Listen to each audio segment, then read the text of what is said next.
သာသနာတော်နှစ်2558နှစ်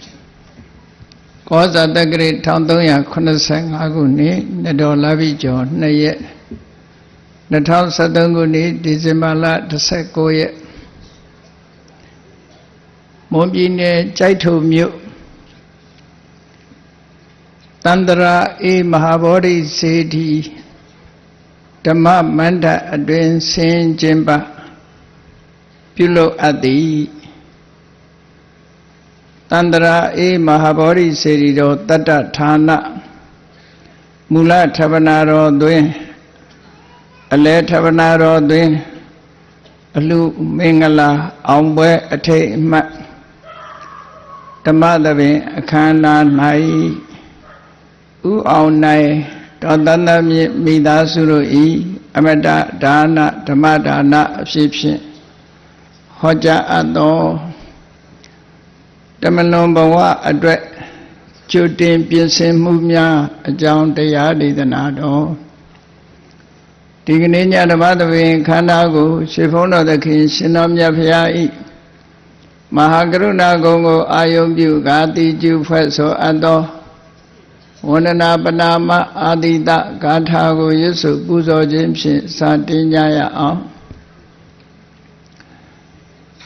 ယောကပကောတိဟိပိယပမေယံကာလံကရွန်တောတိဒုက္ခရာနိခေရံကတောလောကဟိတယာနာထောနမောမာကာရုဏိကတတတ္တယောနာထောဝိနိယမြာစွာတတ္တဝါဤချမ်းသာစီးပွားလိုလားတောင်းတကုံပေါင်းခါသဖြင့်နာထမြညာခြင်းရှင်တော်မြတ်ဖရာသည်ကပ္ပကောတိဟိပိဂရေကဘာအရေးအတွက်သင်္ချာတို့ဖြင့်တော်လဲအဘေမေယံရည်တွေ့တိုင်းတာဖော်ပြခြင်းငါမစွမ်းနိုင်ပါသောကာလံလေးအသင်ချေသိမ့်နေကဘာရှိကြသောကာလပတ်လုံးလောကဟိတယတတ္တလောကဤအကျိုးစီးပွားအလုံးငါအတိဒုက္ခရာနိဥစ္စာအသက်ချေလက်အင်္ဂါမေတ္တာကြီးမှသမိတာနှင့်တထာဇနီဆွန်ခြင်းကြီးဟုကျတိထဘွယ်ငါးသွဲအစုအလုံးခဲရင်တော်မူတော်ကိုကရွန်တော်ဖျားဖြစ်ရန်ဤတန်ကြိုးကုတ်အာထုတ်တော်မူရသည်ဖြစ်၍ခေရန်လက်ချေမျက်လုံးအသက်ဆုံးလည်းရဲ့နှလုံးစိတ်ဝံကိုရောဤပင်မခြင်းတို့ကတောဘဝတဏ္ဏကျိန်ဖန်များစွာရောက်တော်မူကြရရှာလေပြီမဟာကရုဏီကတတ္တဝါများရင်ဝဲသားကဲ့သို့တဏှာချစ်ခင်မဟာကရုဏာရှင်ဖြစ်တော်မူသောတသနာထသဝိနည်းများစွာတတ္တဝါဤချမ်းသာစီးပွားလိုလားတောင်းတခုံပေါင်းခါသဖြင့်နာထပညာထိုရှင်တော်မြတ်ဖရာအားနမောယုတိပြောင်းပြော့မှန်ကိုလျော်၍ကရောယုကျိုးရှိခိုးခြင်းသည်အထုဘဝတုစင်စစ်မသွေဖြစ်ပါစေတည်း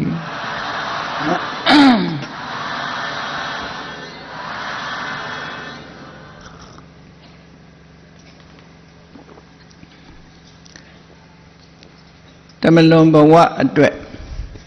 ကြိုတင်ပြင်ဆင်မှုများလောကလူသားတွေမှန်သမျှခဏိနက်ဖန်ဆိုတာရှိနေကြတာဖြစ်လို့ဒီကနေ့အတွက်အလုံးဟာမနေ့ကပြင်ဆင်ပြီးသားဖြစ်နေတယ်လို့နက်ဖန်အတွက်ဆိုတာကိုခဏကကြိုတင်ပြီးတော့ပြင်ဆင်ကြရလောကလူတွေဟာအနာဂတ်အတွက်ဆိုတာလူတိုင်းထည့်သွင်းပြီးတော့စဉ်းစားကြမိသားစုထဲမှာလည်းပဲသားသမီးတွေရဲ့အနာဂတ်လို့ဆိုပြီးတော့အနာဂတ်ကိုမျှော်လင့်ချက်တွေထားပြီးတော့ကြိုတင်ပြင်ဆင်ကြတာပဲအဲ့ဒီကြိုတင်ပြင်ဆင်မှုလုပ်ခြင်းဟာလဲ မှန်ကန်တဲ့လောက်ရတစ်ခုပဲဖြစ်တယ်ဒီကနေ့အတွက်အစဉ်သင့်ဖြစ်နေပြီမဲ့လို့ဒီကနေ့လောက်ရဟာနေ့ဖြင့်ကအတွက်ကျွတ်တင်ပြင်ဆင်မှုတစ်ခုအနေနဲ့လှုပ်တဲ့လှုပ်ထိုက်ကြတာပဲဘဝဆိုတာဘယ်အရာမှတည်မြဲတာမဟုတ်သည့်အတွက်ကြောင့်မနေ့ကအဖြစ်အပျက်ကိုသင်ခန်းစာယူပြီးမနေ့ကပြင်ဆင်ခဲ့တဲ့ဒီကနေ့မှရင်ဆိုင်တွေ့နေကြရတာတွေကိုပြုပြင်ပြီးတော့နေ့ဖြင့်ကအနာဂတ်အတွက်ဆိုတာကိုကြိုတင်ပြင်ဆင်ကြရတာဒါသဘာဝပဲပေါ့အနာဂတ်ဆိုတာမျှော်လင့်ချက်နဲ့ပဲလုပ်ကြတာမျှော်လင့်ချက်ကင်းမဲ့နေတဲ့ပုဂ္ဂိုလ်ဟာအနာဂတ်မရှိတယ်လို့ဖြစ်တတ်တယ်ပေါ့ဒါကြောင့်မို့ဘယ်အရာပဲဖြစ်ဖြစ်ကြိုတင်ပြင်ဆင်မှုဆိုတာလုပ်ထားကြရတယ်ဘဝခရီးရှောင်လန်းကြတဲ့အခါမှာလည်းပဲကြည်ယခုဘဝဘုန်းကြီးတို့တွေရခဲ့တယ်ဆိုတဲ့လူဘဝကိုရထားကြပြီရထားတဲ့လူဘဝမှာမိမိတို့ဘဝအကျိုးပေးနဲ့မိမိတို့ရဲ့လုံလဝီရိယကဉ္ဉံဝီရိယဆိုတာတွေနဲ့ဘဝခရီးကိုဖြတ်သန်းပြီးနေကြလို့ဒီဘဝအခြေအနေတွေကိုအတော်အသင့်သိရှိနားလည်ပြီးသားဖြစ်ကြတယ်ဒီဘဝအခြေအနေကိုလူတိုင်းဟာဘယ်အခြေအနေမျိုးနဲ့ငါနေထိုင်ရတယ်ဆိုတာလူတိုင်းဟာသိနိုင်ကြတယ်ပေါ့ဒီဘဝဟာသာဝရလားလို့ဆိုသာဝရမဟုတ်ဘူးလူတွေဟာဘဝဟာသာဝရပြောင်းလဲနေတဲ့အနေအထားတစ်ခုပေါ်မှာနေကြတာဖြစ်လို့တည်မြဲတဲ့အနေအထားမရှိဘူးမြတ်စွာဘုရားသခင်ကိုရောမြတ်ကဘဝဆိုတဲ့သင်္ခါရနဲ့ပတ်သက်ပြီးတော့အနိစ္စဝိပရိနာမဓမ္မာအညထာဘာဝလို့ဘဝဆိုတာတည်မြဲနေတဲ့အရာမဟုတ်ဘူးဝိပရိနာမဓမ္မအစဉ်ပြောင်းလဲနေတဲ့အရာသာဖြစ်တယ်အညထာဘဝအခုဖြစ်နေတဲ့အခြေအနေကနောက်တစ်မျိုးတစ်ပုံပြောင်းပြီးတော့ဖြစ်ဦးမဲ့အခြေအနေပဲရှိတယ်ဘဝအရေးကိုအမှန်ကန်တွေးတောဆင်ခြင်တဲ့ပုဂ္ဂိုလ်တိုင်းဟာဒီလိုပဲမြင်ရမှာပဲဘဝဆိုတာအကြောင်းမဲ့ဖြစ်လာတာလားလို့ဆိုတော့မဟုတ်ဘူးဘဝရဲ့အကြောင်းတွေကိုမြတ်စွာဘုရားသခင်ကိုရောမြတ်ကရှာပြထားတာအနိကဆုံးအကြောင်းတွေနဲ့ရှာပြတာကြတော့တဏပစ္စယဥပါဒနာလိုချင်မှုကိုအကြောင်းပြုပြီးတွေ့တာမှုဆိုတာဖြစ်လာတယ်ဆွဲလန်းမှုဆိုတာဖြစ်လာတယ်ဥပါဒနာပစ္စယဘောဆွဲလန်းမှုကိုအကြောင်းပြုပြီးတော့ဘဝဆိုတာဖြစ်လာတယ်လို့ပဋိစ္စသမုပ္ပါဒ်မှာဘဝရဲ့အကြောင်းတရားအနိကအားဖြင့်ဟောကြားထားတာဖြစ်တယ်တွေ့တာရတယ်ဆိုတာလဲဘာကြောင့်တွေ့တာလာတာလဲလို့မေးမယ်ဆိုလို့ရှိရင်မိမိတို့ဘဝကိုပဋိစ္စသမုပ္ပါဒ်နဲ့ပုံဖော်ကြည့်အဝိဇ္ဇာပစ္စယသင်္ခါရအဝိဇ္ဇာဆိုတာမသိတာဘာကိုမသိတာတုံးဆိုအမှန်၄ပါးကိုမသိတာအမှန်တရားကိုမသိတာအချင်းချုပ်ပြောမယ်ဆိုရင်လုံးတင်တာနဲ့မလုံးတင်တာမသိတာအဝိဇ္ဇာမသိသည့်အတွက်ကြောင့်မိမိရဲ့ထင်မြင်ယူဆချက်အတိုင်းမလုံးတင်တာရောလုံးတင်တာရောလုံးတင်တဲ့ထင်ပြီးတော့လုံးတယ်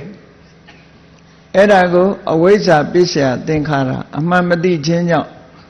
လုံးမိလုံးရာကောင်းဆိုးနှမျိုးကိုလုံးတယ်လို့ကုသိုလ်လည်းလုံးတယ်အကုသိုလ်လည်းလုံးတယ်အဝိဇ္ဇာဆိုတဲ့ကိလေသာကိုအကြောင်းပြုပြီးတော့သင်္ခါရဆိုတဲ့ကံတရားတွေဟာမိမိတို့ရဲ့တဏ္ဍာမှာစုမိဆောင်မိဖြစ်လာတယ် ဒါတွေကအကြောင်းတရားတွေပဲကိလေသာနဲ့ကံနဲ့ပေါင်းစပ်ပြီးတော့ဘာကိုထုတ်လုပ်တုံးဆိုတော့ဘုန်းကြီးတို့တွေလူဘဝရလာတာမိခင်နဲ့ဝမ်းထဲမှာလူသားတွေရဲ့ပရိသေရိစိတ်ဆိုတဲ့ဝိညာဉ်ကိုစတင်ရရှိလာကြတယ်အဲ့ဒါကိုပဲပရိစ္ဆသုဥပ္ပမှာသင်္ခါရပစ္စယဝိညာဏလို့ခေါ်တာနော်အဲ့တော့ကိုလူဘဝဘယ်လိုရောက်လာတယ်ဆိုတာဘာအကြောင်းနေကြောင်းရောက်လာတယ်ဆိုတာသိသိလိုက်တယ်ပေါ့သိရမယ်အလုံးသိတာတော့ဘာသိတော့ဆိုငါအမိဝါနဲ့ရောက်လာတယ်ဘာကြောင့်ရောက်လာတာတော့မသိဘူးအမိဝါနဲ့ရောက်လာတယ်အမွေဝါနဲ့ရောက်လာပြီးတော့ကိုလလည်းဆွဲလာကြတော့မွေးဖွားလာတယ်တော့မဟုတ်9လ10လနဲ့မွေးဖွားလာခဲ့တယ်မွေးဖွားလာပြီးတော့လူဘဝရောက်လာတယ်လို့ဒီလောက်တော့သိကြအဲ့ဒီတဲ့၄နှစ်တဲ့အကြောင်းကိုရသော်ဘုရားရှာပြတာတော့မင်းလူဘဝရောက်လာတာဟာအမှန်မသိတာကိုအကြောင်းပြုလှုပ်တဲ့နာမလှုပ်တဲ့နာကိုအကြောင်းပြုပြီးတော့မှန်းဆပြီးလုံရင်းကလှုပ်တဲ့နာနဲ့မလှုပ်တဲ့နာမလှုပ်တဲ့နာကိုလည်းလှုပ်လိုက်တယ်လှုပ်တဲ့နာကိုလည်းလှုပ်လိုက်တယ်လှုပ်တဲ့နာလှုပ်လိုက်လို့ကုသကံအကျိုးပေးတဲ့အလှဲ့ကျုံလာတဲ့အခါမှာဝိညာဏလို့ဆိုရယ်လူဘဝပရိသေရိစိတ်ကလေးဖြစ်လာတယ်ဒါကအကြောင်းတရားအဲ့ဒီပရိသေရိစိတ်လေးဖြစ်ပေါ်လာဖို့ရအတွက်မိယာတီယာအထောက်ကူဆိုတာရှိရတယ်အဲ့ဒီမိယာတီယာအထောက်ကူဆိုတာအမေနဲ့အဖေပဲဒါနားလည်ဖို့ရအမတမလွယ်ပါတယ်တရေစီလေးတစ်စီကိုတရေစီလေးကတရေပင်ပေါက်တယ်ဆိုတာလူတိုင်းသိတယ်သူ့ဘာသူပေါက်တာလားလို့မေးရင်မဟုတ်ဘူးမြေရဲ့ရေရဲ့ဒီတစ်ခုရဲ့အကူအညီရမှပေါက်နိုင်တယ်မြေနဲ့ရေနဲ့မြေနဲ့ရေနဲ့အပေါ်မှာအမိပြုတ်ပြီးတော့မှတရေပင်လေးကတရေစီလေးကတရေပင်ပေါက်ရတာထို့တူပဲဘုန်းကြီးတို့တွေဟာကံဆိုတဲ့မြေလွှာပေါ်မှာဝိညာဉ်ဆိုတဲ့မျိုးစေ့လေးဟာပေါက်လာအမိပြုတ်ရအဲ့ဒီကံဆိုတဲ့မြေလွှာကိုလည်းပဲမိဘနှစ်ပါးဆိုတဲ့အထောက်ကူရမှဖြစ်တယ်ကမ္မံခိတံဝိညာဏံဘိဇံနဲ့တဏှာတဏိဟောကံဆိုတဲ့မြေလွှာပေါ်မှာတဏှာဆိုတဲ့ရေအစေးတွေပေါင်းစပ်ပေးလိုက်တဲ့အခါမှာပရိသေရိစိတ်ဆိုတဲ့မျိုးစေ့လေးတစ်ခုပေါက်ပွားပြီးတော့လာရလို့လူဘဝမှာဖြစ်လာတယ်ဟုတ်ပြီ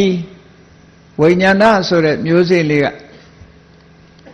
သဘာဝမျိုးစေ့လေးကိုကြည့်ဝိညာဏဆိုတဲ့မျိုးစေ့လေးကပေါက်လာတော့ဘာတွေပါလာတော့လို့သဘာဝမျိုးစေ့လေးကထွက်လာတဲ့အခါမှာအမြင့်ကလေးရဲ့အညောက်ကလေးရဲ့ဒီနှစ်ခုထွက်လာတာပဲအခုဒီမှာလည်းပဲဝိညာဏဆိုတဲ့မျိုးစေ့လေးကနေပြီးတော့ဘာတွေပေါက်လာတော့ဆိုဝိညာဏပစ္စယနာမရူပံလို့ဆိုရူပဆိုတဲ့အမြင့်ရုပ်တရားဆိုတဲ့အမြင့်နဲ့နံတရားလို့ဆိုတဲ့အညောက်ဟောမျိုးစေ့လေးကဒီနှစ်ခုပဲထွက်တာပဲတဘာဝမျိုးစေ့ကြည့်ရင်တဘာဝမျိုးစေ့ကအမြင့်ကလေးဆင်းလာတာတစ်ခုအပေါ်ကိုအညောင်ကလေးတက်ထားတာတစ်ခုဒီနှစ်ခုပဲသူလောက်တာအဲ့ဒါလိုပဲဝိညာဏဆိုတဲ့ပရိသေရိမျိုးစေ့လေးကနေပြီးတော့ဝိညာဏပစ္စယနာမရူပံလို့ဆိုတဲ့အတိုင်းရုပ်ဆိုတဲ့အမြင့်ကလေးနဲ့နာမ်ဆိုတဲ့အညောင်ကလေးတက်လာခဲ့တာတစ်ပင်လေးနဲ့အမတမအလားတရံတူတယ်ကိုယ်ဘဝလေးကိုကြည့်အဲ့ဒါကိုပရိစ္ဆသမုပ္ပါကပုံဖော်ပေးတာဝိညာဏပစ္စယနာမရူပံနာမရူပပစ္စယနော်တလာယတနာတလာယတနာဆိုတာခုနအညောင်လေးကနေပြီးတော့အကိုင်းခက်တွေထွက်ပြီးတော့ဖြာရှက်ပြီးတော့ထွက်လာတယ်လို့ပဲလူရဲ့ခန္ဓာကိုယ်ကနေပြီးတော့လည်းပဲပြင်မကအာယုန်တွေကိုဖမ်းယူနိုင်တဲ့ မျက်စိနားနာလျှာကိုယ်စိတ်လို့ဆိုတဲ့အင်္ဂါရပ်တွေထွက်ပေါ်ပြီးတော့လာတယ်တစ်ပင်ကတစ်ကိုင်းလေးတွေထွက်လာသလိုပဲနာယုတ်နှစ်ခုကနေပြီးတော့ပင်စီကနေပြီးတော့ထွက်လာလိုက်တာသလာယတနာအာယတနာ6ပါးသို့မဟုတ်လက်တံ6ခုအကိုင်း6မျိုးထွက်ပေါ်ပြီးတော့လာတယ်မျက်စိနားနာလျှာကိုယ်စိတ်ဆိုတာလေးရှိသည့်အတွက်ကြောင့်မျက်စိရှိတော့ပြင်ပကအဆင်းအာယုန်နဲ့ဆက်သွယ်တယ်နားရှိတော့အတန်နဲ့ဆက်သွယ်လာတယ်နှာခေါင်းရှိတော့အနတ်နဲ့ဆက်သွယ်လာတယ်လျှာရှိတော့အရသာနဲ့ဆက်သွယ်လာခန္ဓာကိုယ်ရှိတော့အထိတွေ့အာယုန်တွေနဲ့ဆက်သွယ်လာပြီးစိတ်ရှိသည့်အတွက်ကြောင့်ပြင်ဘက်ကကြံတွေးသိတဲ့အာယုန်တွေနဲ့ဆက်သွယ်လာတယ်လို့ဆိုဟောအတွင်းနဲ့အပြင်ဆက်သွယ်မှုတွေရပြီးတော့ဘာတွေဖြစ်လာတော့အသိစိတ်တွေဖြစ်ပေါ်လာတယ်အဲ့ဒီအသိစိတ်တွေနဲ့အာယုန်နဲ့ပြန်ပြီးတော့စုံစည်းဖို့ဆက်သွယ်ပေးနေတဲ့အရာကိုပဲဖတ်တာလို့ခေါ်တာသလာယတနာပစ္စယဖတ်တော်ဒါလူဘဝကိုပရိစ္ဆေသမုပ္ပါဒ်နဲ့ပုံဖော်ကြည့်မျက်စိရှိလို့ပြင်မအာယုန်တွေတွေ့ရတယ်မြင်ရတယ်နားရှိလို့အသံတွေကြားရတယ်နှာခေါင်းရှိလို့အနံ့ရတယ်လျှာရှိလို့အရသာတွေသိရတယ်ခန္ဓာကိုယ်ရှိလို့အထိတွေ့တွေနဲ့ထိတွေ့စိတ်ရှိသည့်အတွက်ကြောင့်ကြံတွေးသိစရာအာယုန်တွေနဲ့သိရတယ်ဆိုတော့အတွင်းနဲ့အပြင်ဆက်သွယ်မှုလမ်းကြောင်းကြီးပွင့်လာတယ်လို့သူတို့ပြောတာအဲ့ဒါကိုသလာယရဏပစ္စယဖတ်တော်လို့ပရိစ္ဆေသမုပ္ပါဒ်လို့ဟောဟုတ်ပြီဆက်သွယ်မှုလားဆက်သွယ်လာပြီဆိုတဲ့အခါမှာဘာဖြစ်ဆက်သွယ်တာကိုအကြောင်းပြုပြီးတော့ဖတ်တပစ္စယဝေဒနာအတိတွေအတွေ့အကြုံတွေခံစားမှုတွေဖြစ်ပေါ်လာဆက်သွယ်တာကိုအကြောင်းပြုပြီးတော့ခံစားမှုတွေလားခံစားမှုဆိုတာအာယုန်နဲ့စိတ်နဲ့စုံစည်းထားတဲ့စိတ်ရဲ့အခြေအနေတစ်ခုဖြစ်ပေါ်လာတာကိုဆိုလိုတယ်ကောင်းတယ်မကောင်းဘူးဆိုတဲ့စိတ်ရဲ့ခံစားမှုတွေလာတယ်ပေါ့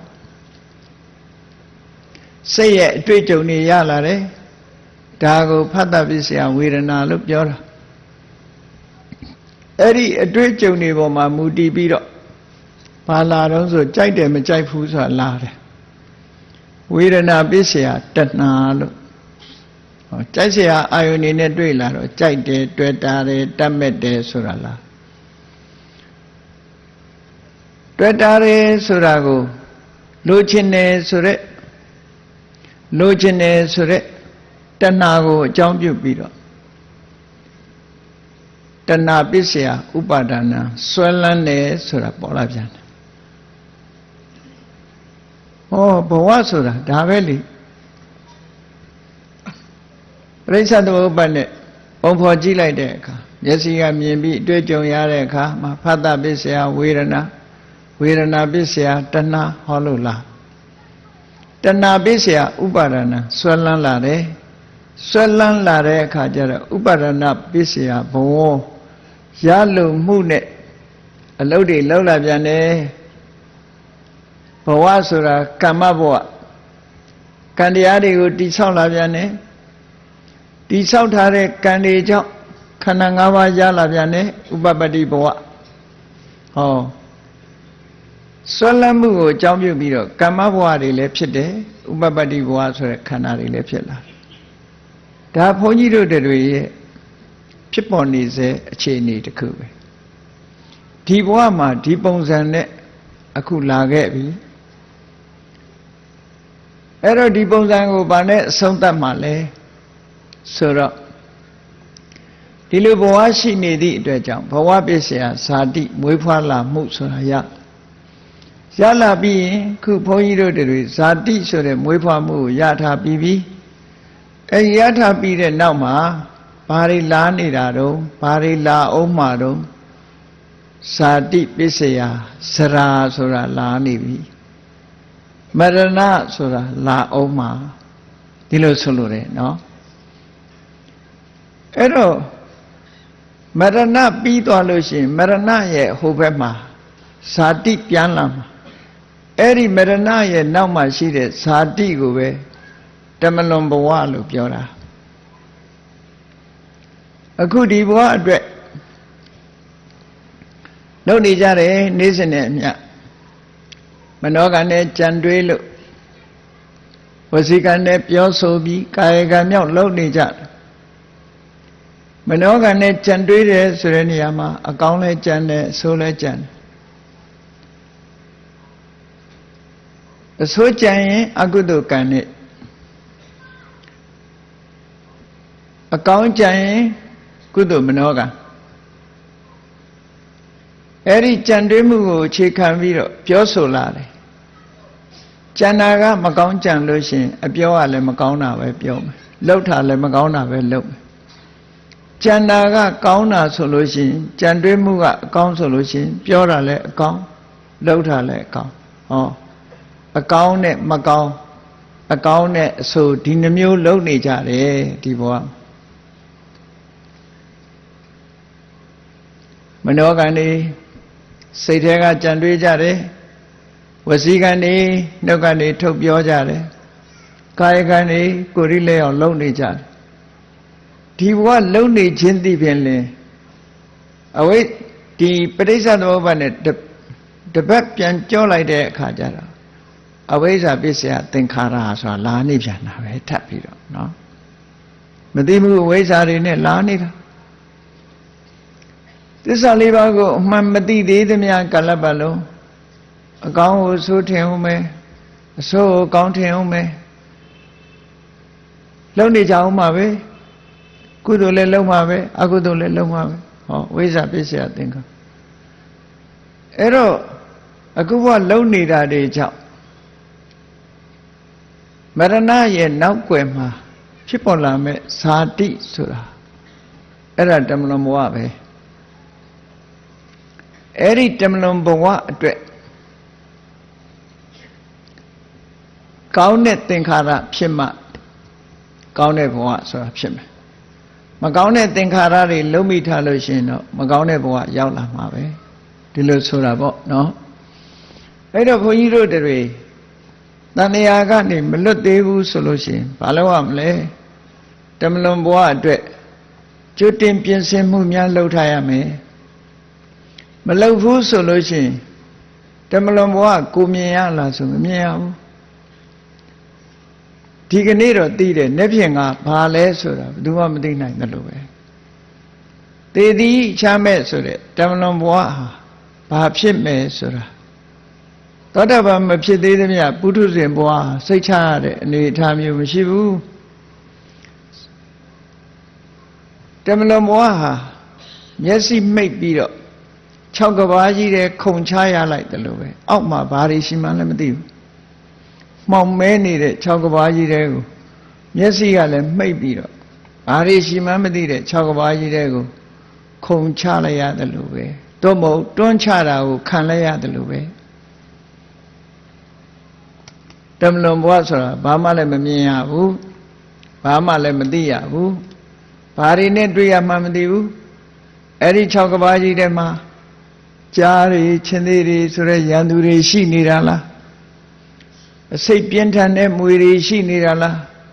ဆူးညောင်းတွေရှိနေတာလားရေတွေရှိနေတာလားဆိုတာဘာမှမမြင်ရတဲ့အနေအထားတစ်ခုတမလွန်ဘဝကိုသွားရတယ်ဆိုတာလေအဲ့ဒီပုံစံပဲမြတ်စွာဘုရားကပုရုဇဉ်တရားတွေရဲ့အခြေအနေကိုရှင်းပြတဲ့အခါမှာဝိနိပါဒဓမ္မတဲ့ဝိနိပါဒဝိဆိုတာကိုယ်ဆန္ဒဘာတစ်ခုမှမပါပဲနိပါဒကြာရောက်သွားရတာလို့ခုန6ကဘာကြီးတဲ့ခုံချလိုက်ရတာဘာမှမသိရပဲနဲ့6ကဘာကြီးတဲ့ကိုယ်ဆန္ဒမပါပဲနဲ့ခုံချလိုက်ရတယ်လို့ဝိဝတ္တာနိပတန္တိကိုယ့်ရဲ့ဆန္ဒဘာတစ်ခုမှမပါဘူးသိလည်းမသိဘူးမသိပဲနဲ့ဘဝတစ်ခုကကူးလိုက်ရတယ်တမလွန်ဘဝဆိုတာ သောတာပန်ဖြစ်သွားရင်တော့အဲ့လိုမဟုတ်ဘူးအဝိနိပါဒဓမ္မတဲ့ကိုယ်ဆန္ဒမပါပဲမဟုတ်ဘူးတမလွန်ဘဝဆိုတာဥပမာမဲ့ကြိုက်ထော်ကလူတွေဆိုရစို့ကြိုက်ထော်မျိုးကလူတွေရန်ကုန်သွားမယ်ဆိုရန်ကုန်ဆွေမျိုးရှိတယ်လူရှိတယ်ဆွေမျိုးမရှိတဲ့လူရှိတယ်ရောက်ဖူးတဲ့လူရှိတယ်မရောက်ဖူးတဲ့လူရှိတယ်မရောက်ဖူးတဲ့လူကရန်ကုန်သွားမယ်ပဲတဲရမှမသိဘူးဘယ်သူနဲ့တွေ့ရမယ်ဆိုတာလည်းမသိဘူးဆွေမျိုးရှိတဲ့လူကတော့ဆွေမျိုးစီဖုံးဆက်ထားမယ်သို့မဟုတ်လားကြုံမယ်ဒီကနေသွားလားကြုံမယ်ဆိုတော့ဆွေမျိုးရှိတဲ့ပုဂ္ဂိုလ်ကတော့အေးဆေးဆေးပဲသွားတယ်ဆွေမျိုးမရှိတဲ့ပုဂ္ဂိုလ်ကတော့ဘယ်သွားရမယ်ဆိုတာမသိပဲနဲ့သွားနေရတယ်ပုရုဇဉ်တရားတွေရဲ့အခြေအနေကဒီလိုပဲနိုင်ငံခြားတိုင်းပြည်သွားတယ်တခါမှလည်းမရောက်ဘူးဘာမှလည်းမသိဘူးသွားတော့သွားနေရပြီဆိုတဲ့ပုဂ္ဂိုလ်ဟာရင်တထိတ်ထိတ်တော့ရှိနေမှာပဲအေးနိုင်ငံခြားမှာဆွေတွေမျိုးတွေရှိတယ်သွားနေကြဆိုတဲ့ပုဂ္ဂိုလ်တွေကြတော့ဘာမှစိုးထိတ်တာမရှိတော့ဘူးရဲရဲဝံ့ဝံ့သွားနိုင်တယ်တမလွန်ဘဝသွားတယ်ဆိုတာလေအဲ့ဒီတိုင်းပဲတချို့ပုဂ္ဂိုလ်တွေကရဲရဲဝံ့ဝံ့သွားနိုင်တယ်တချို့ပုဂ္ဂိုလ်တွေကစိုးရွံ့ထိတ်လန့်ပြီးငါဘာနဲ့များရင်ဆိုင်ရမလဲဘယ်များနေရမှာလဲဘာလုပ်ရမှာလဲဆိုတာတွေးတောပြီးတော့စိုးရိမ်နေကြပုရုဇဉ်တွေရဲ့အခြေအနေကအဲ့ဒီတိုင်းပဲမရောက်ဘူးတဲ့နေရာသွားရတယ်လို့ပဲအခြေအနေဟိုမှာဘာမှမသိပဲနဲ့သွားရတယ်သောတာပန်ပုဂ္ဂိုလ်တွေရဲ့ကြတော့အဲ့လိုမဟုတ်ဘူးအခြေအနေတစ်ခုသိရှိထားပြီးတော့ဂျုံမဲ့လူနဲ့ဆုံမဲ့လူနဲ့ဒီလိုသွားတာအဲ့ဒါကြောင့်မို့သောတာပန်ဖြစ်သွားပြီဆိုရင်တော့အဝိနိပါဒဓမ္မောကိုယ်ဆန္ဒမပါပဲနဲ့စိုးရွံ့ထိတ်လန့်ပြီးတော့နောက်ဘဝကိုရောက်သွားတာမဟုတ်ဘူးပုရုဇဉ်တွေကြတော့စိုးရွံ့ထိတ်လန့်စွာနဲ့နောက်ဘဝဆိုတာကိုမျက်စိမှိတ်ပြီးတော့ရောက်သွားတာဒါကြောင့်မို့အဲ့ဒီလိုမဖြစ်ရအောင်ပုထုဇဉ်ပဲဖြစ်လင့်ကစားတမလွန်ဘဝအတွက်မကြောက်ရအောင်ဘာတွေကြွတင်ပြင်ဆင်ထားမလဲဆိုတာဒါဟုတ်ဆိုလို့လားနော်လောက်ထိုင်ရတယ်တဲ့အခုဘဝမှာနောက်ဘဝသွားဖို့တဲ့ကြွတင်ပြင်ဆင်မှုတွေလုပ်ထားမယ်တဲ့လုပ်ထားဖို့လိုတယ်လို့မြတ်စွာဘုရားကိုနတ်သားတယောက်ကမေးတဲ့မေးခွန်းကိုမြတ်စွာဘုရားဖြေထားတာရှိတယ်ပေါ့အဲ့ဒီဖြေထားတဲ့အဖြေလေးကိုဒီကနေ့မှတ်သားနာယူထားပြီးတော့တမလွန်ဘဝအတွက်ကြွတင်ပြင်ဆင်မှုတွေလုပ်ထားသောအဖြစ်တမလွန်ဘဝခရီးကိုသွားရတဲ့အခါမှာဘာမှစိုးရိမ်စရာထိတ်လန့်ကြောက်ရွံ့စရာဘာတစ်ခုမှမရှိတော့ဘူးလို့တမလွန်ဘဝဆိုတာရှိတာသေချာတယ်ပေါ့ရှိနေမှသေချာတယ်ဘာကြောင့်သေချာတာတော့ဆိုရင်အကြောင်းတွေရှိနေတယ်လေအကြောင်းရှိနေအကျိုးကလာနေမှာပဲအဲ့တော့လာနေမှာဖြစ်သည့်အတွက်ကြောင့်မိမိတို့အတွက်ဓမ္မလဘဝဆိုတာကိုကြွတင်ပြင်ဆင်မှုတွေလုပ်ထားမယ်လို့ကောင်းမြတ်တဲ့အနာဂတ်တစ်ခုအတွက်လူတွေဟာပြင်ဆင်ထားကြတယ်လို့ပြောကြတယ်လေအေးချမ်းသာရတဲ့အနာဂတ်နိုင်ငံတော်ကြီးကိုတည်ဆောက်ဖို့ဆိုဘုန်းကြီးတို့ငယ်ငယ်တုန်းကလျှက်စစ်ဖြင့်လောကနိဗ္ဗာန်ကိုတည်ဆောက်အောင်ဆိုတဲ့လျှက်စစ်ဌာနဆောင်မှုရှိတယ်နော်ခုလည်းတည်ဆောက်အောင်ပဲရှိသေးတယ်အဲ့ဒါဟောအနာဂတ်ဆိုတာကြိုတင်ပြင်ဆင်ထားရမယ်အခုလည်းလှုပ်ထားကြနော်တမလွန်ဘဝကိုအေးချမ်းသာယာမှုဖြင့်တည်ဆောက်အောင်တည်ဆောက်ဖို့ခုချိန်ကနေကြိုတင်ပြင်ဆင်ထားဘဝဆိုတာပြင်ဆင်ထားဖို့လိုအပ်တယ်အဲ့ဒါကိုမြတ်စွာဘုရားကတန်ယုတ္တ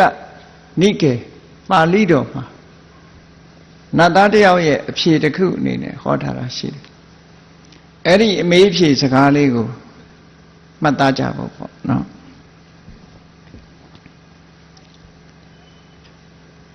မြတ်စွာဘုရားဟာနေ့စဉ်နဲ့အမျှလောကသားတို့အတွက်အမြဲတမ်းကြိုးပမ်းအထောက်ပြီးလောကသားတွေရဲ့အကျိုးကိုအမြဲတမ်းကြည့်ရှုအလုပ်လုပ်တာဖြစ်တယ်ညပိုင်းမှာဆိုလို့ရှိရင်6 နာရီလောက်ကနေ10 နာရီထိအောင်ပထမယံလို့သို့မဟုတ်ပုရိမယံလို့ခေါ်တဲ့ညင့်ရှေ့ပိုင်းမှာတရားဟောပြောတယ်ဆိုတဲ့အလုပ်ကိုလုပ်တယ်10 နာရီကျော်လောက်ကြတော့တရားပွဲတွေရုပ်သိမ်းပြီးတော့တနေ့ကုန်ထိုင်နေပြီးတရားဟောပြောရတဲ့ကိစ္စတွေနဲ့ညောင်းညတာကိုပန်းပြေဖို့အတွက်စဉ္ညာလျှောက်တာတို့ခိတ္တခဏနားနေတာတို့ဒီလိုလုပ်ပြီးတဲ့အချိန်မှာညသကောင်းရံလဲရောက်ရောလူတွေကအိမ်ပြန်လို့တိတ်ဆိတ်ပြီးလူလောကအတန်တိတ်သွားပြီဆိုတဲ့အချိန်တန်းကောင်းရံရောက်လာပြီဆိုရင်ကောင်းငင်ကနတ်တွေပြမာတွေဟာအရှူရှူရောက်လာကြတယ်မြတ်စွာဘုရားစီရောက်လာကြတာရောက်လာပြီးတော့သူတို့သိကျင်တဲ့မေးခွန်းတွေမေးကြတယ်ကျန်တဲ့လူတွေကတကောင်မှအိမ်မောကြနေတဲ့အချိန်မှာမြတ်စွာဘုရားဟာပြဿနာတွေဖြေပြီးတော့နေရအိမ်ကောင်းခြင်းမအေးရသေးဘူးအဲ့ဒီအချိန်မှာမနာရသေးဘူးမင်္ဂလာတုတ်ရတယ်မဟုတ်လားမင်္ဂလာတုတ်ထဲမှာအဘိက္ကန္တာယရတ္တိယဆိုညင်ဥယျံလွန်ပြီးတဲ့တကောင်းချိန်မှာတဲ့နတ်တွေဟာလူပြေရောက်လာပြီးမြတ်စွာဘုရားကိုမေးကြနေတိုင်းလို့မြတ်စွာဘုရားစီလာရောက်စိကပ်ပြီးမေးခွန်းတွေမေးကြတာစัจ java လာပေါင်းများစွာကနတ်တွေပြမာတွေမြတ်စွာဘုရားစီညတိုင်ရောက်လာပြီးတော့မေးခွန်းတွေမေးလေးရှိကြတယ်အဲ့ဒါကိုမြတ်စွာဘုရားကဖြေဆိုပေးရလူတွေတရားဟောလို့ပြီးမှနတ်တွေကိုဟောရတယ်ဆိုတဲ့အဓိပ္ပာယ်မျိုးပေါ့အဲ့ဒီမှာနတ်တွေလာရောက်မေးခွန်းမေးကြတဲ့အထက်မှာမှတ်တမ်းတင်ထားတာနည်းနည်းပဲရှိတယ်တန်ယုတ္တနိကာယလို့ဆိုတဲ့ပါဠိတော်မှာဒေဝတာတန်ယုတ္တဆိုတာရှိတယ်နတ်သားနတ်သမီးတွေနဲ့ပတ်သက်ပြီးတော့မိကွန်မေးထားတာတွေကိုမြတ်စွာဘုရားဖြေဆိုထားတာဒေဝပုဒ္ဒတန်ယုတ်လို့ဆိုတဲ့နတ်သားတွေရဲ့မိကွန်တွေကိုဖြေဆိုထားချက်တွေကိုမှတ်တမ်းတင်ထားတာဗြဟ္မတန်ယုတ်လို့ဆိုတဲ့ဗြဟ္မာတွေနဲ့ပတ်သက်ပြီးတော့မှတ်တမ်းတင်ထားတာတွေအဲ့ဒီထဲမှာဒေဝတာတန်ယုတ်လို့ဆိုတဲ့နတ်တွေကသူတို့သိကျင်တဲ့အကြောင်းအရာတွေကိုညသကောင်းရံဆင်းလာပြီးတော့မြတ်စွာဘုရားကိုမေးတာနတ်သားတယောက်ကဘာမေးလဲဆိုတော့ကိန္တုဒ္ဒဘိဒာဇနတာအနေကာသူမေးခွန်းစကားဇနတာဆိုတာလူဒုပရိသတ်လူတွေတရားဝါတွေအနေကာဇနတာအနေကာလူအများစုလူအများစုဟာကိန္တုဘိဒာဘာကိုကြောက်နေကြတာလဲမေးချင်တာဒီလောကမှာလူအများစုဟာဘာကိုကြောက်နေကြတာလဲတမလွန်ဘဝဒီဘဝကသေပြီးရင်လူတွေဆိုတာသေရမှလည်းကြောက်တယ်သေပြီးတဲ့နောက်ဘာဖြစ်မှလဲဆိုတာမသိသည့်အတွက်ကြောင့်အဲ့ဒါလည်းကြောက်တယ်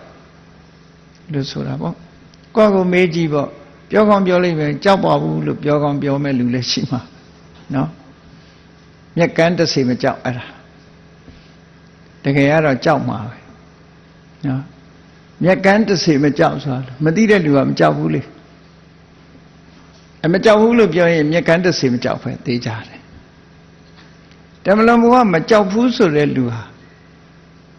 ဘယ်လိုပုဂ္ဂိုလ်မျိုးတုံးဆိုအနည်းဆုံးအနာဂံအဆင့်ရောက်တဲ့ပုဂ္ဂိုလ်သာတမလွန်ဘုရားမကြောက်တာ ကျန်တဲ့ပုဂ္ဂိုလ်တွေကတော့ဘယ်သူပဲဖြစ်ဖြစ်တရားမှာကြောက်တဲ့လူတွေကြီးပဲနောက်တစ်ခုကတော့ဘာတော့ဆိုစိတ်ညစ်နေတဲ့လူကလည်းစိတ်ညစ်နေတဲ့လူကဟိုသိချင်လို့အစိတ်စားမယ်သို့မဟုတ်တရားပေါ်ခုံချမယ်ဘာလုပ်မယ်ညာလုပ်မယ်ပေါ့တိုက်ပေါ်ခုံချအဲ့တော့သိချင်းနေတဲ့စိတ်လွှမ်းမိုးပြီးတော့စိတ်ညစ်နေလို့သာ तू ကမကြောက်ဘူးလို့ဘေးကထင်ကောင်းထင်လိုက်ပဲတရားတော့မှဆို तू သိကြောက်တယ်ဗျာမကြောက်ဘူးမဟုတ်ဘူးနော်ဘိုးကြောက်သေးတယ် तू လှုပ်တာလွန်သွားပြီဆိုတော့မှမတတ်နိုင်တော့ဘူးလေတိုက်ပေါ်ကနေခုံချလမ်းနေမယ်ဘယ်လောက်ကြောက်လိုက်မလဲမသိဘူးကြောက်ဘူးဆိုတော့မဟုတ်ဘူးကြောက်မှာပဲဒီပြင်လူမပြောနဲ့ဝိပဿနာကျင့်စဉ်ကိုအရှင်ရပြီးတော့တန်တရားကြီးကိုညှင်းငွေ့ခန္ဓာကိုယ်ကြီးကိုမလိုချင်တော့ဘူးဘဝကြီးကိုဆုံးသက်ချင်လာတယ်တရားဝိပဿနာတရားနဲ့စိတ်ဆွမ်းအားတွေအများကြီးရထားပြီးဘဝကြီးကိုညှင်းငွေ့နေတဲ့ရှင်အတ္တစီတို့ဓမ္မစကြာတွေကရှင်အတ္တစီမဟုတ်ဘူးရှင်ဝက်ကလိတို့ဆိုတာကိုယ့်ကိုစူးစိုက်လုပ်တဲ့ပုဂ္ဂိုလ်တွေပဲဝိပဿနာဉာဏ်နဲ့သိထက်မြက်နေတဲ့အခါကျတော့ဘဝတစ်ခုဟာဆုံးသက်သွားရင်ကောင်းတယ်လို့သူတို့စိတ်ထဲမှာမှားယွင်းတဲ့အတွေးတွေတွေးတယ်တွေးပြီးတဲ့အခါမှာခေါင်းရိပ်တဲ့သင်္နှုံးနဲ့ကိုယ်လည်းပင်ကိုလှီးတာမလှီးခင်တော့ဟုတ်တာပဲလှီးမှာရှင်သာရိပုတ္တရာတို့ရှင်မဆုံတာတို့လာရောက်ပြီးတော့ဖြောင်းပြတယ်မလုံးနဲ့မလုံးနဲ့မရဘူးလုံးမှာပဲဟောတကယ်လဲလှီးလိုက်ရောပြတ်လဲသွားရအဲ့ကျကြောက်တာတယ်ကြောက်တော့မှဝိပဿနာတရားကိုပြန်ပြီးတော့ရှုပြီးအဲ့ဒါလို့ဝိပဿနာတရားကိုပြန်အားကိုးရမဲ့သွားတဲ့အခါတရားမှကြောက်သွားတာနဲ့ရှုလက်စဝိပဿနာတရားကိုအားကိုးတဲ့အနေနဲ့ရှုလိုက်တော့မှယဟန္တာဖြစ်သွားတယ်ဆိုတဲ့ဇာလန်းနေရှိတယ်လေဝက္ကလိသုတ်တံတို့အတ္တစီသုတ်တံတို့ရှိတယ်တချို့ကအဲ့ဒါထင်တယ်ယဟန္တာကိုတတ်သိတယ်မဟုတ်ဘူးပုရုဇဉ်နေသူတို့တဏှာဝက္ကနေညီးငွေ့ခန္ဓာကိုယ်ကြီးပေါ်မှာညီးငွေ့ပြီးတော့လုံးပြီးလို့ရလုံးပြီးတဲ့သဘောမကြောက်တာမဟုတ်ဘူးသေတော့မယ်ဆိုတော့ကြောက်သွားတာပဲအဲဒီလိုပုဂ္ဂိုလ်မျိုးတွေတောင်ကြောက်သေးတာပဲစိတ်ညစ်လို့တိုက်ကခုံချတဲ့လူပဲမကြောက်ဖက်ရှိအဲ့တော့တရားမှာတော့ကြောက်မှကြီးပဲအကုန်လုံးအဲ့တော့နတ်သားကမေးတယ်ကိန္တုရဘီတာဘီစာကိန္တုရဘီတာဇနတာအနေကာဒီလောကလူတွေလူများစုဟာဘာကိုကြောက်နေကြတာမေဃောဇနေကာယတနာဘာဟုတ်တော့မြတ်စွာဘုရားကတန်တရားဝကလွတ်ဖို့လမ်းကြောင်းတွေအများကြီးဟောထားတာပဲတဲ့မဂ္ဂင်၈ပါးကျင့်တရားတွေဟောထားတယ်မဂ္ဂင်၈ပါးကျင့်တရားရဲ့ကမ္မထအာယုန်တွေကိုဒီပါဠိတော်မှာဆိုရင်38မျိုးထက္ကရာမှာဆိုကမ္မထ40ကမ္မထအာယုန်40သို့မဟုတ်38မျိုးအသေးစိတ်မဂ္ဂင်၈ပါးအကျင့်တရားလမ်းကြောင်းတွေနိဗ္ဗာန်သွားဖို့လမ်းကြောင်းအကြောက်ပြေစေမဲ့လမ်းကြောင်းတွေဒီလိုဟောထားရတဲ့ဘာဖြစ်လို့ဟိုတွေးဒီတွေးပြီးတော့မကောင်းတဲ့အယူဆတွေကိုယူဆနေကြတာလေတဲ့လူတွေကဘာကြောင့်ကြောက်ကြတာလဲတရားဝါတွေပု္ပ္ပာမိတံဂေါရမဘူရိပညာကြီးမားတဲ့ပညာရှင်ဖြစ်တဲ့ရှင်ဂေါရမမြတ်ဖရာကိုမေးပြရပါစေတဲ့မေးပြရစေကိတ္တမိန်ထိတောပရလောကံနဘာယေဘယ်လိုပြင်ဆင်မှုတွေပေါ်မှာယက်တိမယ်ဆိုလို့ရှိရင်တော့ဓမ္မလွန်ဘဝကိုမကြောက်ဘူးဆိုတာပြောနိုင်ပါသလဲတဲ့ဟောဘုန်းကြီးတို့တွေဓမ္မလွန်ဘဝကိုငါမကြောက်ဘူးလို့ဘယ်လိုအခြေအနေမျိုးရောက်မှပြောနိုင်တာလဲလို့ဒီနတ်သားကဒီလိုမေးခွန်းမေးတာကိတ္တမိန်ထိတောဘယ်လိုအခြေအနေကောင်းတွေပေါ်မှာယက်တိမှပရလောကနဘာယေဓမ္မလွန်ဘဝကိုမကြောက်ဘူးဆိုတာဓမ္မလွန်ဘဝကိုမကြောက်သူဆိုတာဖြစ်နိုင်မလဲလို့ ဆိုတော့မြတ်စွာဘုရားဒီမေးခွန်းကိုဖြေထားတာနော်ဒီဖြေဟာလူတိုင်းအတွက်တန်ဖိုးရှိတဲ့အဖြေတစ်ခုပဲကိုယ့်ဘဝကိုကြိုတင်ပြင်ဆင်ကြရမှာကြိုတင်ပြင်ဆင်ရမယ်ဓမ္မလွန်ဘဝအတွက်အနာဂတ်အတွက်ခုချိန်ကနေပြီးတော့တိဆောက်ထားရမယ်လို့ဒီလိုဆိုတာတိဆောက်ထားလို့ရှိရင်ကြောက်เสียမလို့တော့ဘူးကြောက်เสียမလို့တော့ဘူးဘဝအဆုံးမတတ်နိုင်လေလို့ဘဝခရီးကဆက်ရအောင်မှဆိုလဲကြောက်เสียမလို့ဘာဖြစ်လို့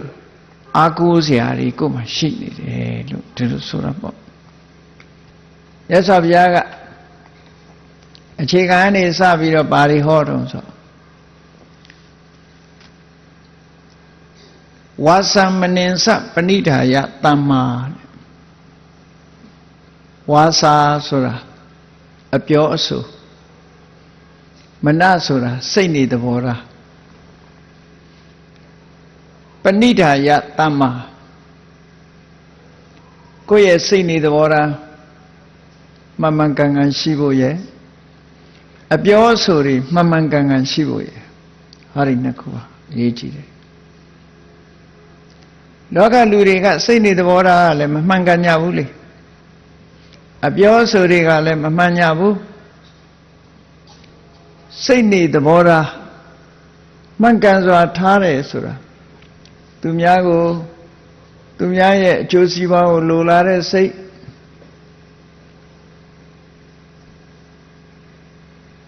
နှိမ့်ကြနေတဲ့ပုဂ္ဂိုလ်ပေါ်မှာငဲ့ညာတဲ့စိတ်ကိုယ်ရဲ့တာပြီးတော့အောင်မြင်ကြီးပွားသွားတဲ့ပုဂ္ဂိုလ်ပေါ်မှာဝမ်းသာနိုင်တဲ့စိတ်ဟောဒီစိတ်တွေကကောင်းမြတ်တဲ့စိတ်တွေလို့ဒီလိုပြောသူများပစ္စည်းကိုကိုယ်ပစ္စည်းမဖြစ်လို့ခြင်းတဲ့စိတ်ကိုယ်ပစ္စည်းဖြစ်အောင်ဆိုတဲ့လောဘမျိုးမရှိတဲ့ပုဂ္ဂိုလ်ရဲ့စိတ်တစ်ဖက်သားပျက်စီးသွားစေလိုတဲ့စိတ်ကံကံရဲ့အကျိုးကိုညှင်းပယ်တဲ့အမြင်တွေဒါတွေမရှိဘူးဆိုရင်မှန်ကန်တဲ့စိတ်တွေသဘောထားလို့ဒီလိုပြောတာမှန်ကန်တဲ့စိတ်တွေသဘောထားရှိရလောကလူတွေဒီတိုင်းရှိကြရဲ့လားအများစုမရှိဘူးလောကလူတွေရဲ့စိတ်ဟာမကောင်းတဲ့စိတ်တွေသဘောထားတွေကများတယ်။ဘာလဲမာယာတဲ့တာထေးရတဲ့မာယာဆိုတာကိုလှုပ်ထားတဲ့အပြစ်ကိုလူမသိသူမသိအောင်ဖုံးကွယ်ခြင်းတာမာယာကိုမရှိတဲ့ဂုဏ်နဲ့ထုတ်ကြွားတာတာထေးရဟောအဲ့ဒီမာယာတာထေးရဆိုတာစိတ်ရဲ့မယိုးဖြောင်းမှုတွေပဲမှန်ကန်တဲ့စိတ်အနေထားတစ်ခုမရှိဘူးလို့ဒီလိုဆိုတာမှန်ကန်တဲ့စိတ်အနေထားရှိတဲ့ပုဂ္ဂိုလ်ဟာရိုးသားတယ်ဖြောင့်မတ်တယ်ပွင့်လင်းတယ်မြင်သားတယ်ဒီလိုဆိုလိုတာပေါ့နော်အဲ့တော့မြတ်စွာဘုရားကဓမ္မလွန်ဘဝကိုပြင်ဆင်တဲ့အနေနဲ့စိတ်နေသဘောထားကိုပြင်ပါတဲ့ကိုယ်စိတ်ကိုကောင်းအောင်ထားကောင်းတဲ့ဘက်ကိုစိတ်ညွတ်ထားသူများပေါ်မနိုးမုန်းထားမှုတွေမရှိစေနဲ့မတော်မတရားစီးပွားရှာလိုတဲ့စိတ်တွေမရှိစေနဲ့တစ်ဖက်သားခေါင်းပေါ်နင်းပြီးတော့တက်ချင်တဲ့စိတ်တွေမရှိစေနဲ့ရိုးသားတယ်ဖြောင့်မတ်တယ်အလုံးအကျိုးစီးပွားလိုလားတယ်ဆိုတဲ့စိတ်မျိုးတွေမွေးမေတ္တာကရုဏာမုဒိတာဆိုတဲ့အခြေခံစိတ်တွေမွေးအဲ့ဒါလို့စိတ်ကောင်းနှလုံးကောင်းထားဖို့ရဟာဓမ္မလွန်ဘဝအတွက်အရေးပါတယ်တဲ့နံပါတ်1စိတ်ကောင်းနှလုံးကောင်းထားစိတ်ကောင်းထားသည့်အတွက်ကြောင့်ပြောလာတဲ့စကားဟာသူများအကျိုးပျက်စီးအောင်ဘယ်တော့မှမပြောဘူးလိမ်မပြောဘူးမှန်တာပဲပြောတယ်ဂုံးမတိုက်ဘူးတုံးနဲ့တူညီညွတ်အောင်သာပြောပေးတယ်ကြမ်းတမ်းတဲ့စကားတွေမပြောဘူးနူးညံ့သိမ်မွေ့ယဉ်ကျေးလိမ္မာစွာပြောတယ်တရားလက်လွတ်စကားတွေကျိုးမဲ့စကားတွေ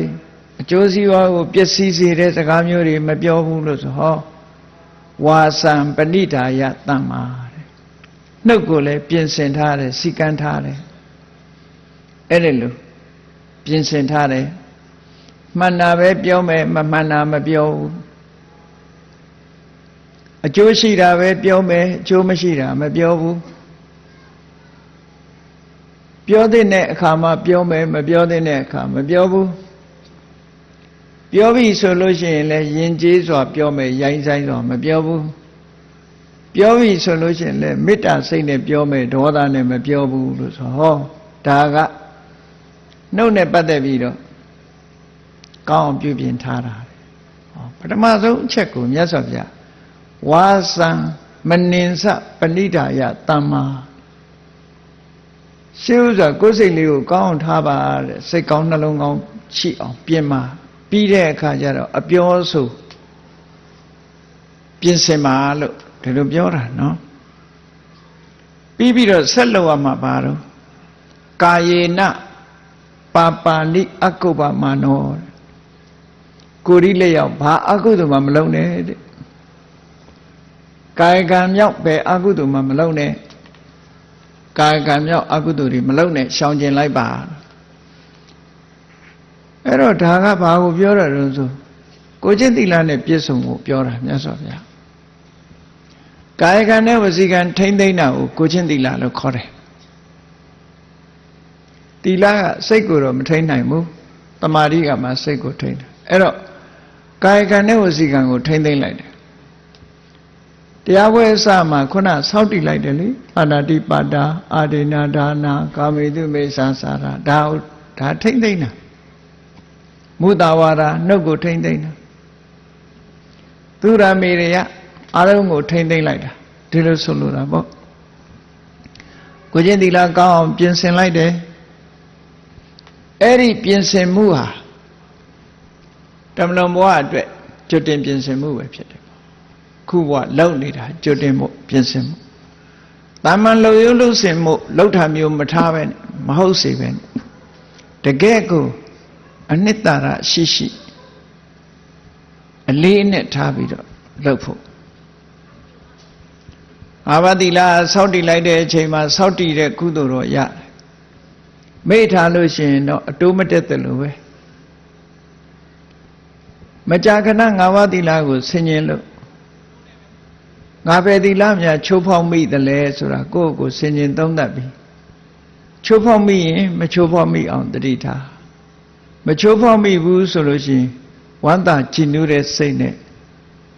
ကုသိုလ်ပွားအောင်သီလကိုအမတ်တရဆင်ញင်ပွားများရမယ်ဟောအဲ့လိုနေခြင်းအဖြစ်ကိုချင်းသီလကိုအကြောင်းပြုပြီးတော့ကုသိုလ်တရားတွေကဆက်လက်ဖြစ်ပွားလာဒါကြောင့်မို့မြတ်စွာဘုရားကတမလွန်ဘဝအတွက်ပြင်ဆင်တဲ့အနေနဲ့ကိုချင်းသီလတွေစိတ်ဓာတ်ကိုပြင်ပြီးတော့ကာယကံဝစီကံကိုကာယကံဝစီကံနဲ့အကုသိုလ်မဖြစ်အောင်လုပ်ပါလို့ဒီလိုဟောတာနော်တမလွန်ဘဝအတွက်ဟောနောက်ဆက်ပြီးလောက်ရမှာဘဝနာပဏ္ဏခရမဝတန္တောတဲ့လူတိုင်းဟာကိုယ်အိမ်မှာစားစရာရှိတယ်တောက်စရာရှိတယ်နောက်လူတိုင်းဟာစားစရာနဲ့တောက်စရာနဲ့အဲ့ဒီစားစရာတောက်စရာလို့ဆိုရတဲ့မယ်ကိုယ်ရှိတဲ့စားစရာတောက်စရာကို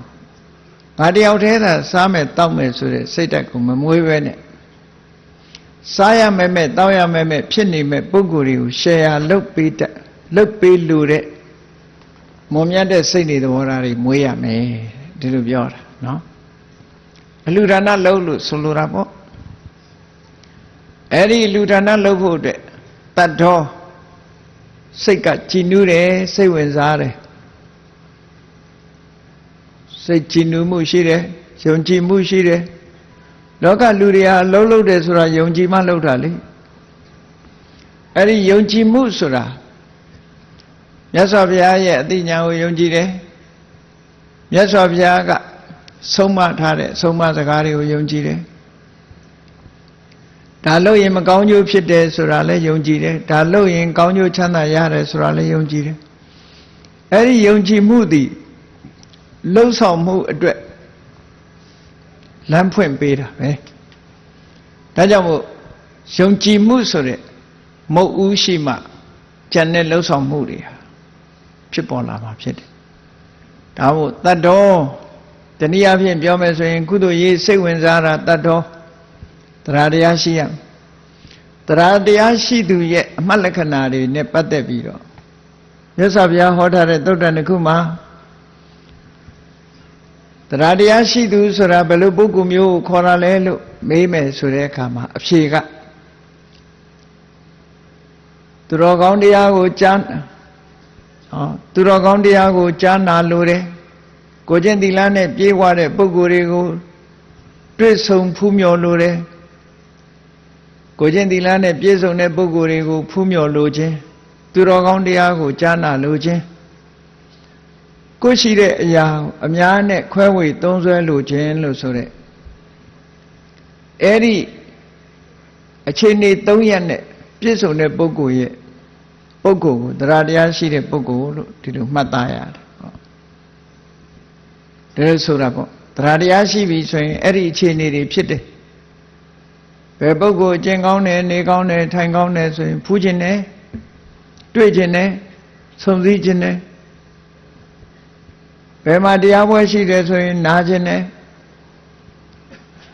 ကိုယ်ရှိတဲ့အရာကိုများနဲ့မျှဝေသုံးဖို့စိတ်ရှိတယ်ဟောဒီပုဂ္ဂိုလ်မျိုးဟာတရားတရားရှိတဲ့ပုဂ္ဂိုလ်လို့ဒီလိုဆိုတာအဲ့တော့တတ္တောအဲ့ဒီလိုတရားတရားရှိတဲ့ပုဂ္ဂိုလ်ဖြစ်ရမယ်တဲ့မုထုမာမနာမကြည့်ဘူးအမြဲတမ်းအများပေါ်မှာမေတ္တာသက်ဝင်ချစ်ခင်တယ်ပိယစက္ခုဟိတံပတ္တန္တာသူများကြည့်ရင်ဘယ်တော့မှမျက်စောင်းထိုးပြီးဒေါသမျက်လုံးနဲ့မကြည့်ဘူးပိယစက္ခုဆိုချစ်ဖွယ်ရကောင်းတဲ့မျက်လုံးနဲ့ပဲကြည့်တယ်မေတ္တာမျက်လုံးနဲ့ပဲကြည့်တယ်လို့ဒီလိုဆိုလိုတာမုဒ္ဒ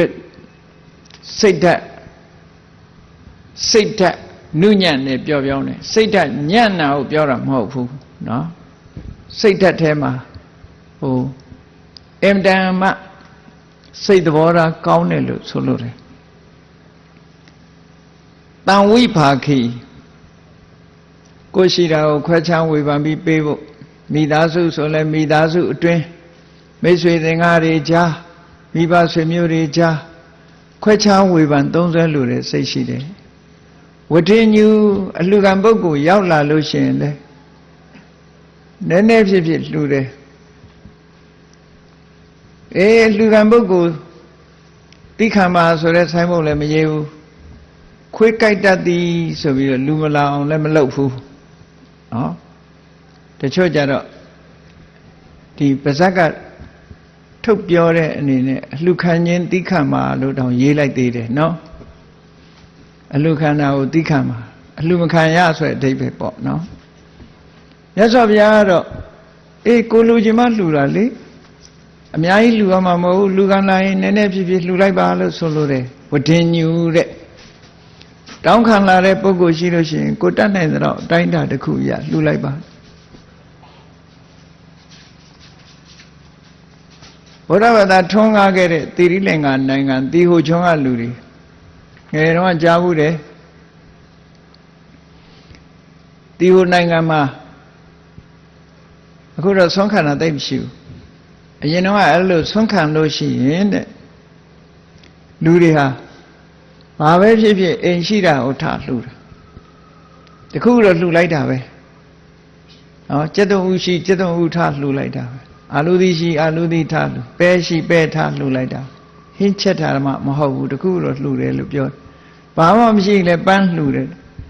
လုံးဝကိုဘာမှမရှိဘူးဆိုရင်လည်းထိုင်ဝှချလိုက်တယ်လို့ပြောတာဗမာပြည်ကတော့အဲ့လိုမဟုတ်ဘူးငယ်တော့ဆွမ်းခံတော့ကြော့စွန်းဆိုပြီးတော့အော်လွတ်တာရှိတယ်နော်ကြော့စွန်းကရတာလည်းမဟုတ်ဘူးစားလည်းမစားရဘူးဘာမှလည်းမဖြစ်ကြော့စွန်းနဲ့ဘယ်သူကစားတယ်တော့မသိပါဘူးနော်အဲ့တော့ဒီဟိုနိုင်ငံမှာတော့အဲ့လိုကြော့စွန်းဆိုတာမရှိဘူးလို့ပြောတယ်ကြော့စွန်းမရှိဘူးကိုရှိတာလှူလိုက်တယ်ဘာပဲဖြစ်ဖြစ်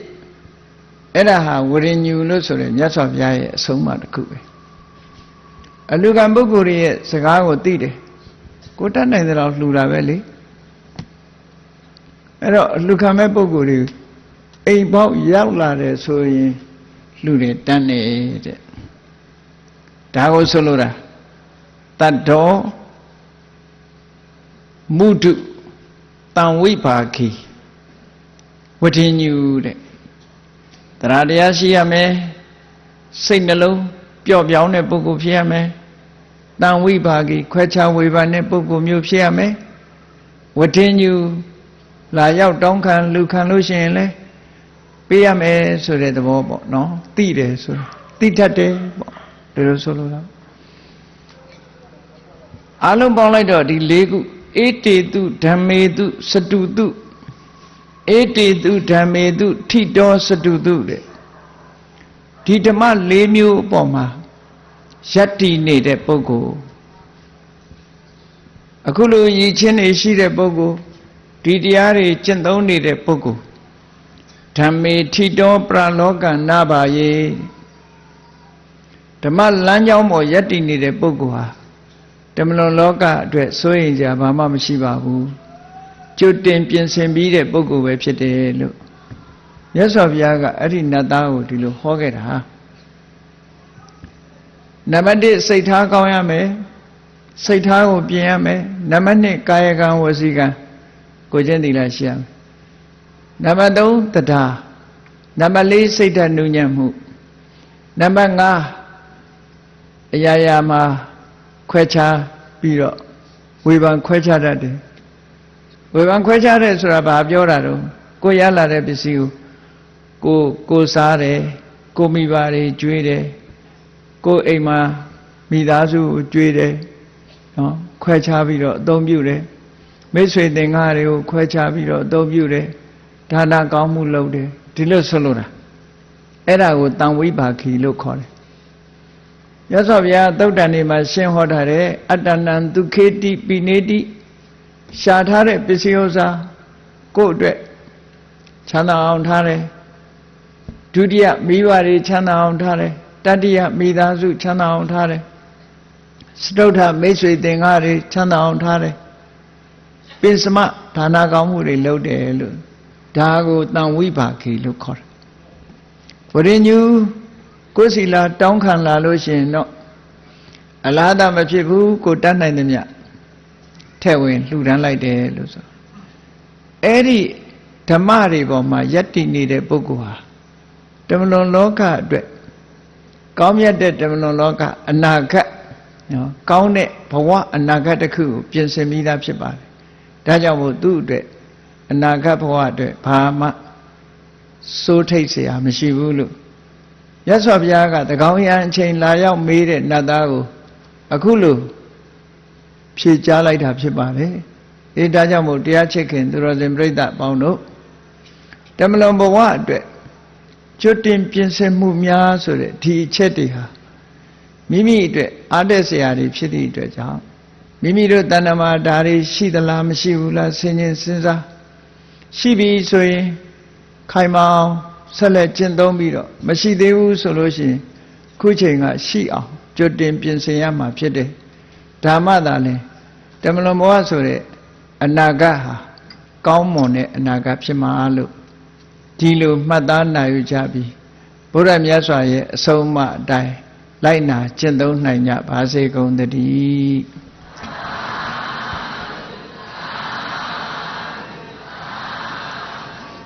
Mita Boya, Tadawa Miaswa, Piyangwa, Chana Javade, Tadawa Miaswa, Piyangwa, Chana Javade, Mita Yijan, Dongapshan. Ninjan Javadi Midai Jan Dongapshan Ninjan Javadi Deshi Jamma Sichanda Luya Sanda Jivadi Deshi Jamma Sichanda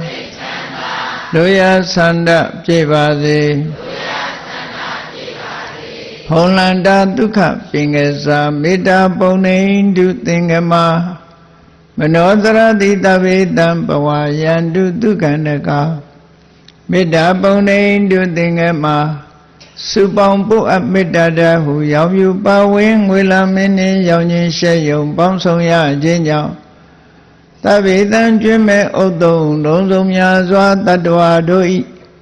မနောတရတိမြမြဖြူစင်ဤကြည်လင်းသည့်ရေစဉ်ပြည့်တင်းစိတ်နှလုံးတည်းဟုသောရေအိုင်ကြီးအတွင်၌ဒုက္ခပင်ကစားစင်ထာဝရအေးမြကြည်သာတာယာပွင့်လန်းချမ်းသာဒုက္ခတည်းဟုသောကုမုဒ္ဒရာကြာပန်တို့သည်ဖုံးလန္တာဝန္တာရွှင်မြူဝမုံလူလျက်ကြည်နူးပွဲကြုံဖူးပွင့်ကြအကုန်သည်ဖြစ်၍ဒုက္ခန္တကလေအောင်လေတဲ့ရောရှက်သင်ပြန့်ပိတိတိဟုသောယနံတို့သည်ဘဝယန္တုကောင်းစွာမဲ့တွေကြိုင်လိုက်၍နေကြပါစေကုန်တည်း